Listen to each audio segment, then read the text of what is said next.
All right, friends, we are going to read chapter 18 of Amari and the Night Brothers today, but a quick reminder for you that at the end of chapter 17, Amari went to meet Magician Girl 18, and the last few lines of chapter 17 read, "I turn and dash for the door. Wait!" I know that voice. I turn and feel my jaw drop open. Chapter 18. Dylan Van Helsing smiles, and with a wave of his hand, all traces of the girl are gone. Okay, maybe I should have warned you. No way. Yes way, he chuckles. Surprised? But I don't get, I mean, how? How do you think? Dylan grins like it should be obvious. You're a magician? Dylan blows into his hand and 3 fireflies burst into life. They fly smoky circles around my head and then fizzle out. A million different questions pop into my mind. They must all come out at once because he says, "Whoa, one at a time." My face flushes. "Sorry, why in the world did you call yourself Magician Girl?" He flushes. "It was part of my cover. I wasn't sure if I could trust you. The Bureau doesn't know about me yet, and I want to keep it that way. I didn't know if you'd report me or not." Okay, but why didn't your magic show up on the crystal ball like mine did? Because I crafted an illusion, he says with a smile. Made it look like I was just another trainee. Took me months to get it just right. I think back to how relieved he looked when he came back to his seat. I thought he was just nervous about his supernatural ability. He was relieved that he'd pulled off his illusion. Well, what about the boogie person? Why couldn't she smell you? Illusions can fool any of the senses, not just sight, says Dylan, grinning. I wrapped myself in an illusion that could only be smelled instead of seen. You never know what supernaturals you'll run into at the Bureau, so I make sure to always hide my magician's scent. That's incredible, I say. Not as incredible as your illusion, says Dylan. You made it seem like the crystal ball filled with smoke and cracked. But that was just an accident, I say. Exactly, says Dylan. Only an extremely powerful magician could have pulled off an illusion of that size without realizing it. I'm not sure how to feel. That magic meter, Moreau, and now Dylan have all told me how powerful I am. But that's not how I feel at all. Compared to you, I'm a pretty average illusionist, adds Dylan, but I'm a really strong technologist. What's a technologist? Dylan smiles, and my phone buzzes. Answer it. I pull my phone out of my pocket and take a look. I gasp. New message from Dylan. Pretty cool, huh?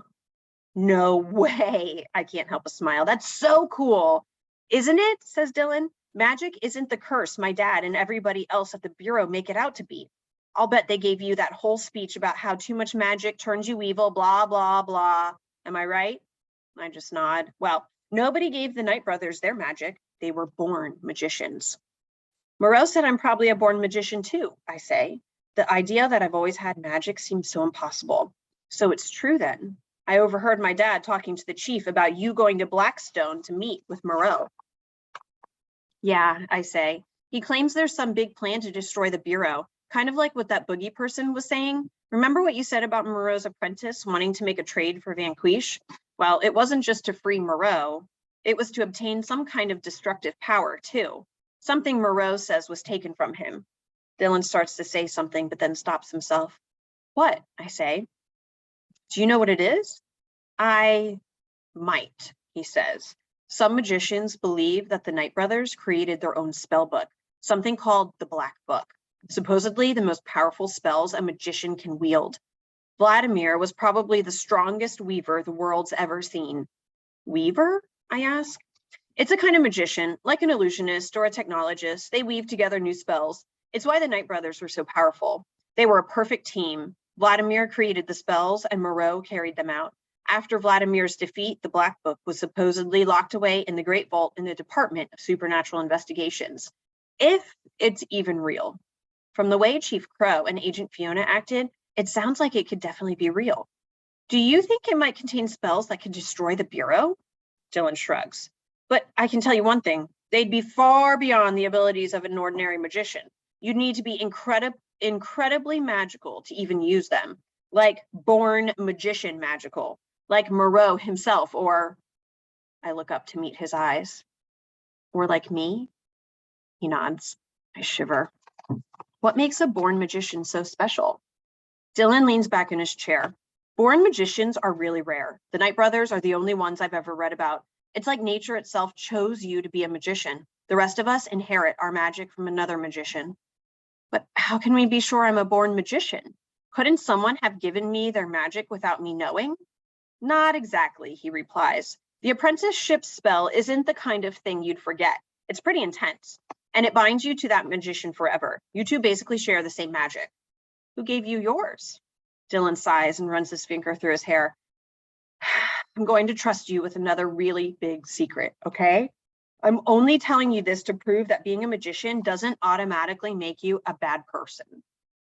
I won't tell anyone, pinky promise. After Dylan and I lock pinkies, he says, you know the story of how my ancestor, Abraham Van Helsing, drove a stake into Vladimir's heart, right? Well, there's a reason Vladimir trusted him so much. Abraham Van Helsing was one of Vladimir's magician apprentices. Are you serious? I ask, leaning forward in my chair. Totally serious. Van Helsing magicians have passed that magic down through our family for generations, keeping it secret from the rest of the family. The magic was passed to my uncle, who passed it to Maria before he died. And once she made special agent, she passed it to me. Wait, I interrupt. You're saying Maria is a magician too? There's a reason I knew how to beat that crystal ball, says Dylan. Members of my family have been doing it for nearly 700 years. It takes me a few seconds for that to sink in.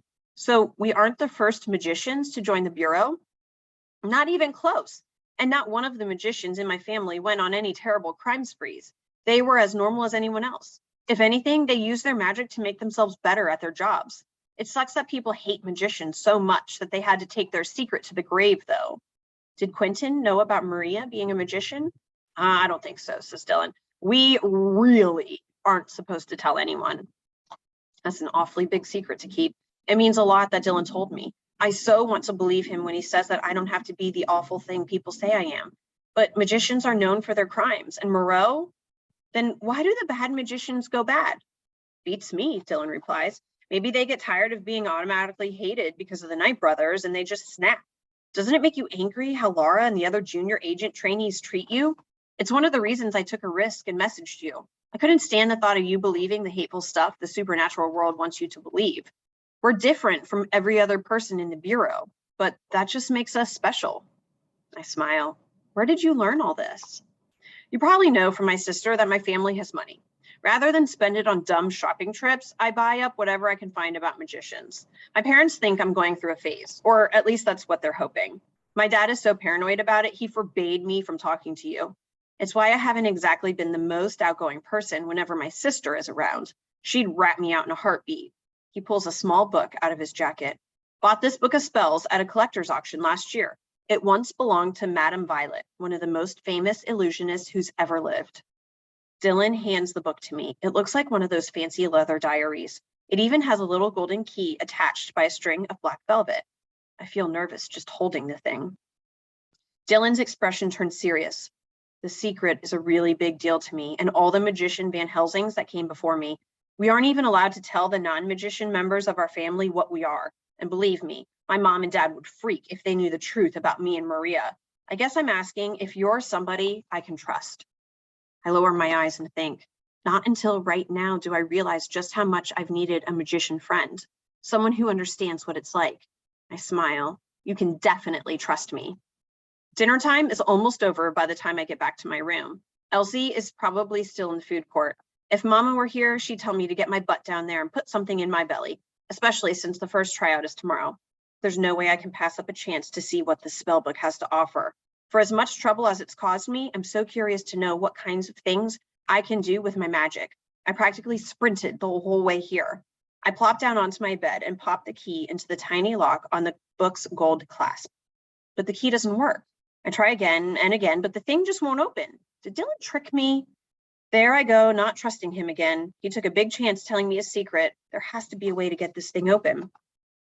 After a few more tries, I'm about ready to throw the dumb thing across the room when my finger grazes the slightest little bump on the spine of the book. Bringing the book closer to the light, I spot a tiny golden button. I give it a press and the clasp unfastens. Then, on its own, the book opens to the very first page. Well done. The first lesson in the training of an illusionist is this: never trust. Take absolutely nothing at face value. In viewing anything, assume its appearance is false until proven otherwise. To this end, the very first spell the novice illusionist must learn is the extremely simple spell that casts aside illusions set forth by others. Dispel. Once you've read this entire page, shut this book. Then, with only your pointer and middle fingers extended, wave your hand in front of it and speak the word dispel. This must be what Dylan used to get rid of his tattoo girl illusion. I close the book and extend my 2 fingers. Slowly, I move my hand over the book and say, dispel. A warm sensation fills my chest, like when you drink hot chocolate on a cold day. Instantly, the book begins to tremble on my bed, and bright red spots peek through the black leather cover. As it continues to shake, the edges of the book expand to twice its original size, and it gets thicker too. When it finally stops moving, I'm left with a large red leather book with a new lock and clasp and shiny gold lettering across the cover. So, you want to be an illusionist? The spells and musings of Madame Violet, foremost illusionist of her era. I knew you were up to something, comes Lara's voice from behind me. I nearly fall off the bed before turning to find my door barely open and Lara eyeing me through the crack. Except that's not all. She's recording me with her phone too. She must have seen me rushing down the hallway and followed me. I swallow. How much did you see? Lara steps into my room and kicks the door shut behind her. She lunges for the book, but I clutch it to my chest. I make a run for the door. She easily beats me there. With a smirk, Lara yanks the book out of my arms like it's nothing. Her superhuman athleticism ability must make her super strong too. Lara holds the book up to her face and shakes her head. You are in so much trouble. They're going to kick you out for this. I hope you know that. They might even arrest you. Please, I beg, don't tell. How could I be so dumb as to let Lara catch me? If I get kicked out, they'll take my memories, and there goes any chance of finding my brother. Lara grins. On one condition. My heart sinks. What condition? I want you to quit junior agent training. But I can't quit, I say, shaking my head. How am I going to search for Quentin if I can't even get into the Department of Supernatural Investigations? How am I supposed to join the Bureau's official search if I can't become a junior agent? Lara shrugs and leans back against my door. There are only 4 spots, and I won't risk you stealing one because everyone loves your stupid brother so much. It's either quit or get kicked out of the Bureau. Your decision. It's not much of a choice at all. The end of chapter 18.